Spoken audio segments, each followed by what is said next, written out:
The actor James Cromwell, who starred in the film Babe, as well as Succession, The Green Mile, many other Hollywood hits too, has written to the Minister for Agriculture, Charlie McConalogue, to ask him to abandon plans to export live pigs to China. And James Cromwell joins me now. James, you're so welcome. It's great to talk to you on the programme, and thank you for joining us. Will you explain to us, first of all, why you wrote that letter to our Minister for Agriculture here? Because I think it's a terrible idea for Ireland, for the number of pigs that are going to be slaughtered and transported, for the environment, for any number of reasons. What it's going to do to Ireland is, if you've ever been to a pig slaughterhouse or piggery where they raise the pigs, it's a really grotesque place. And you can't send enough pigs over without making your production of pigs into an industry. Once it's an industry, of course, then they exploit the country that they're in, just like they're doing all over the world. We got on to the Minister and asked him about this, James, to see what he had to say. He said no live pigs have been exported from Ireland to China. That's what he says right now. And he also says, should the trade opportunity arise, any animals exported would be of high value and high genetic merit and would be handled particularly carefully by their owners and their transporters. So see, he's saying if it does happen, he will make sure, and the rules will make sure, that they're well looked after. That doesn't wash with you, I take it. Well, I don't know what it's like in Ireland, but if some official says that in America, somebody from the FDA, which is our, the regulatory agency that oversees the manufacture of food, I wouldn't believe anything that comes out of their mouth. They're not going to be on the ships. They're not going to know if the pigs are put in gestation cages. They don't know if they're going to be killed by dropping cinder blocks on their head, which is what I've seen. You don't know what's going to happen in China. If there are any rules for farm animals in Ireland, they certainly aren't going to be followed in China. So your concern as well is not just the transportation, but also what's going to happen when those pigs get to their destination. When they get to their destination and where they've come from, they have to be raised. If they're going to be live, they got to be raised. That means they have these farm animals consume an incredible amount of water. They also produce an incredible amount of waste. It destroys the environment. It robs the communities of water. It has to be tapped into, and it's incredibly cruel. You can't put pigs in some sort of transportation vehicle, whether it's a plane or a ship, and pack them in and say that it's humane. They feel pain, they feel suffering, they suffer like us, and it shouldn't be done to any creature. Mm-hmm. We were speaking to a pig farmer on the programme today, and we asked them about this, and he said that the pigs the noise doesn't bother them.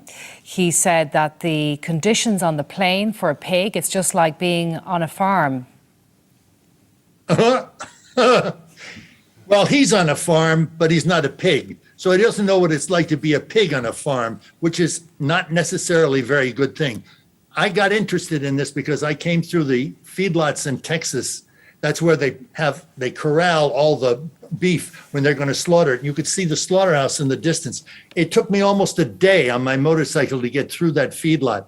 And the smell and the perception of terror and the cries from those animals, understanding what they were there for, is deplorable. That's part of the process. The slaughtering is part of the process, not coddling pigs one by one and feeding them very carefully and taking care of them, because that's not a way. If you saw Babe, that animal slaughterhouse in the beginning, that's Australia. That's how they do it in Australia, and that's how they do it in every other country, except we do more of it in China. With 1.5 billion people, 18.7% of the world population is certainly going to do it on a much larger scale than some farmer in Ireland. I know that you've been campaigning for a long time on these and other issues, James. I watched Babe again at the weekend because I knew we'd be talking with my 7-year-old daughter. So a new generation being introduced to that movie. But I just wondered how the experience of working on that film influenced you at all. I mean, did it take you further down this road because you were working closely with the animals and with the pigs in particular? Well, when I got there, I was a vegetarian. It'd taken me quite a while to shift over from being a carnivore to being a vegetarian. And I would work with these animals every day. The pigs, of course, were babies. They were 7, 8 months. And so, they had to be taught how to do the gag, which is the trick of every shot, by the trainers. And this process went on for months and months and months. So when we got them, they would be fed by the trainer, not me. They didn't want me to interact with the animals, but I watched them. I watched the most incredible thing from those animals. And I thought, wow, in some way we're exploiting these animals, but in other ways, I wonder if people get a greater appreciation of what it is, because that's exactly what the film is about. It's about this is the story, as they say at the beginning, of an unprejudiced heart. The unprejudiced heart is the animal willing to serve his community, her community, because it was a her.